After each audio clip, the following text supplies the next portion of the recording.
Some spirits try to possess the living for their own evil ends. Other spirits want to take over the space where they once lived.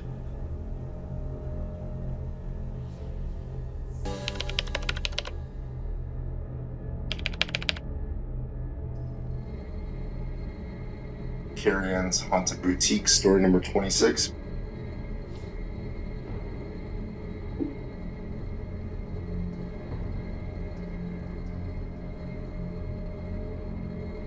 Ever since I was a child, I wanted to open up my own boutique, like a one-stop shop for women. So I decided better time than never to take the plunge and open up my own business. Carrie Ann found what she thought was the perfect location for her boutique in an historic old building. I love old. I love antiques. I love the history of the building, dated from the 1800s. Upon purchasing it, I had learned that the home initially belonged to a General William Kirby, who served in the Civil War and Spanish-American War, and that he would bring slaves here and hide them for safety. Just after the boutique opened, strange things started to happen. I would go to close up at night, and I would go upstairs, shut off the lights, come downstairs.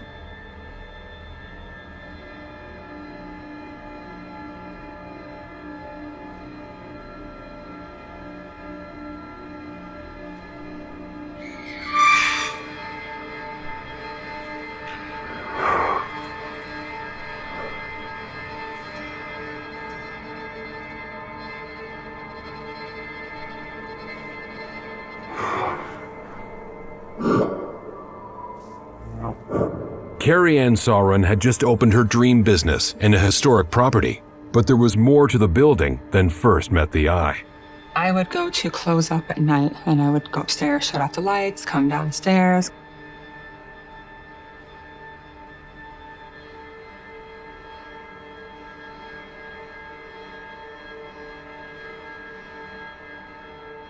And then I would see lights that would be back on when I know that I had just shut them off.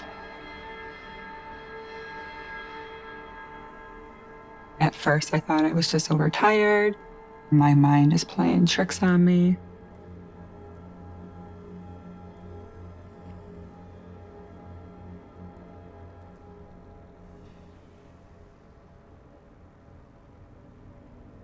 Then I would go upstairs, shut them off, come back down, the lights would be on again.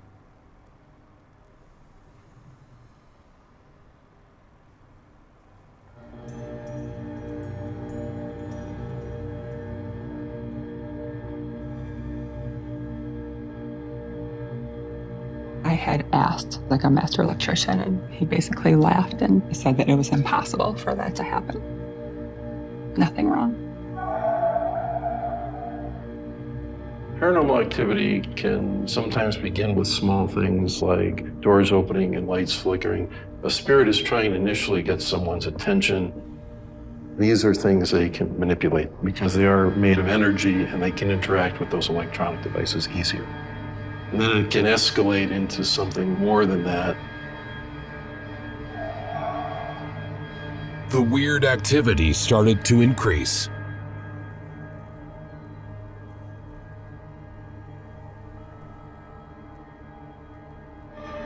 You would hear footsteps.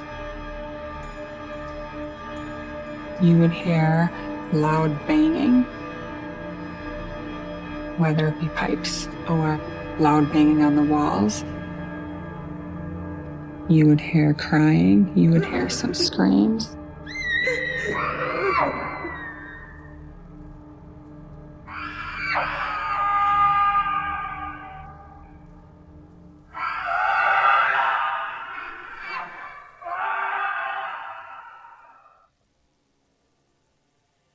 It wasn't just unexplained noises.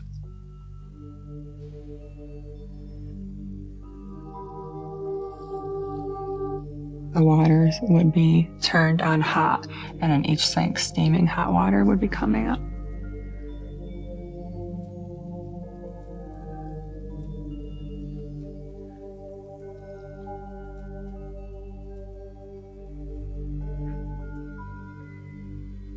I was very frightened and very scared of what's going on here. Soon, manifestations started to appear.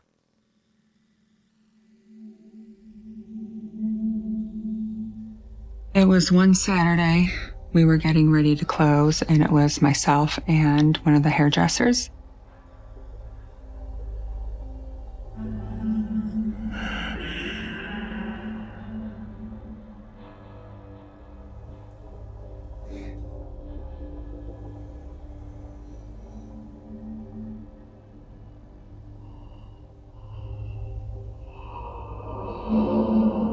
She had seen a woman coming through the front door, go walking down the hall, and she said, "I'll be with you in a minute." Roger? She called out to her son and said, "Tell her I'll be with her in a minute." And he's like, "What are you talking about, Mom? Like, there's nobody here." And she's like, "Yes, there is." She was very, very, very firm that there was somebody in the building. It was a person that went walking by, but there wasn't anybody that was there.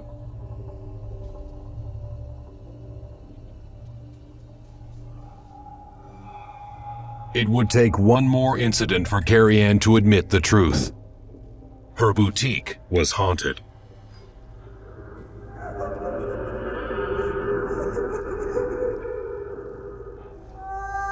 Right outside of the salon, we heard a woman crying very loud as if she were right in the salon with us. And my friend, who is a non-believer, looked at me and said, You're playing a game with me." Right around the wall, there was knocking that seemed like it just went knock, knock, knock, knock, knock all the way around, very, very loud. Needless to say, that person jumped up and ran out the back door and said, "I will never not believe you again." That was just that, okay, I have a haunted boutique.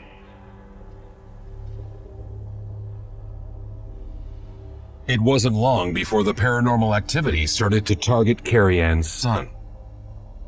I was by the cash register and I heard my son saying, "Yes, what? Okay." And I saw him walk out of the boutique and down the hall toward the stairs.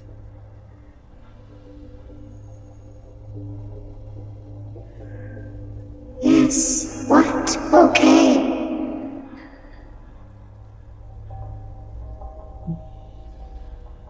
And I asked him what he was doing. And he said, "Someone is calling his name and telling him to come upstairs." And I said, "Who?" He said, "Children telling him to come up."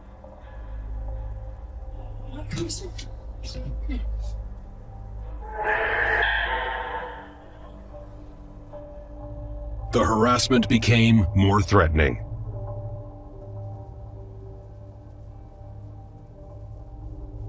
When my son was at the boutique, he was locked in the bathroom and he could not get out.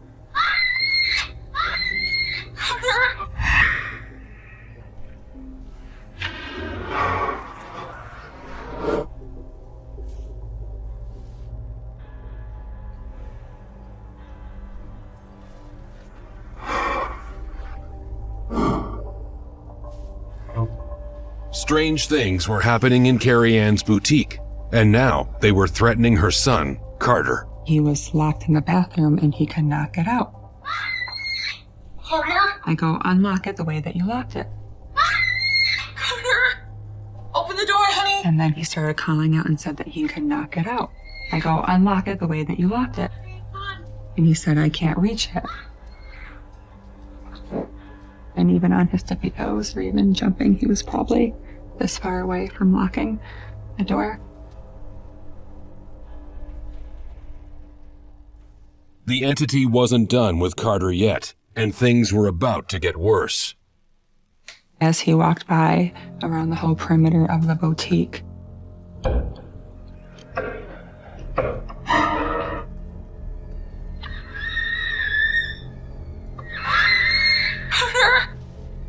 drawers were opening, clothing was falling off the walls.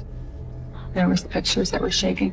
This went around the whole perimeter, and my son looks at me with his big eyes. That's the ghost, isn't it, Mommy? Like that, my mom, protection mode came in and ran downstairs. That was the most frightening experience.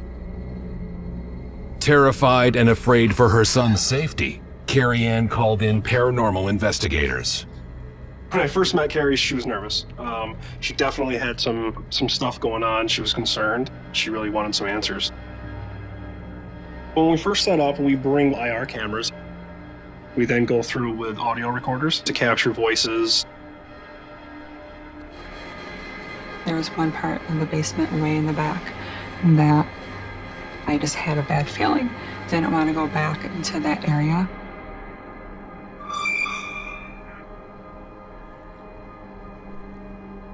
You definitely just get that gut feeling like, okay, there's something not quite right down here.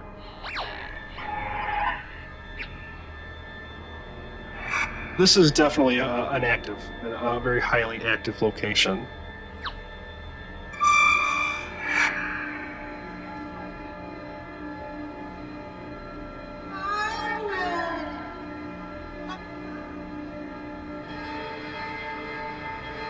The ghost hunter suggested that there may have been a fire here in the home by the looks of one of the walls. And then shortly after, the little boy says fireman. When we heard the fireman's response, it was kind of like one of those no way moments. You don't always get stuff like that. The investigators decided to see if they could contact the former owner of the property, General Kirby, for answers. We were basically just trying to get General Kirby to come out. Our psychic opened herself up and allowed him to use her energy to come forward. Even 2 seconds later, there was a giant bang. The whole house shook. It all hell broke loose. The mirrors in the boutique were rattling. The pipes started banging. I've never experienced that level of noise before. Bang, bang, bang, bang, bang, bang. It sounded like a machine gun going off. Then the activity started to focus on Carrie Ann. We started to feel sick. I was vomiting. I had gotten so sick, I couldn't even move, and I was on the floor. You were hearing footsteps, like something was walking around the boutique.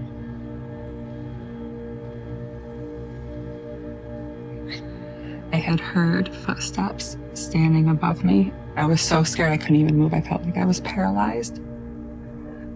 I thought somebody broke in here and they're going to hurt me, torture me, rape me, kill me.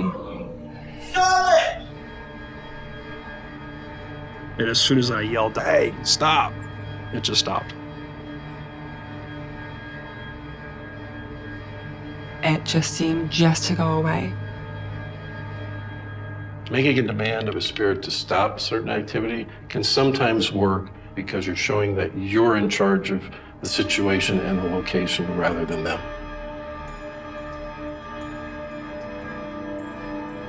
Despite her experiences, Carrie Ann decided to try to live alongside the spirit of General Kirby. In some cases, it is possible for an individual to live in harmony with spirits because those spirits aren't malevolent or evil, and they're just human spirits, as we ourselves will be someday. I moved in with them. I moved in with the spirits that are in here. They have accepted me being in here, and I have learned that, okay, that if I'm going to be here in this building, then this is what I have. The talk of cleansing for Carrie's place came up one time, and she was pretty much okay with what was going on here. It adds a character to the building, I guess you could call it.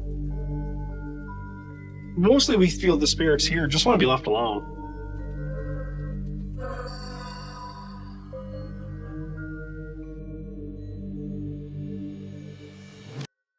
Thanks for watching. Be sure to like, subscribe, comment, and share to keep fascinating content coming here.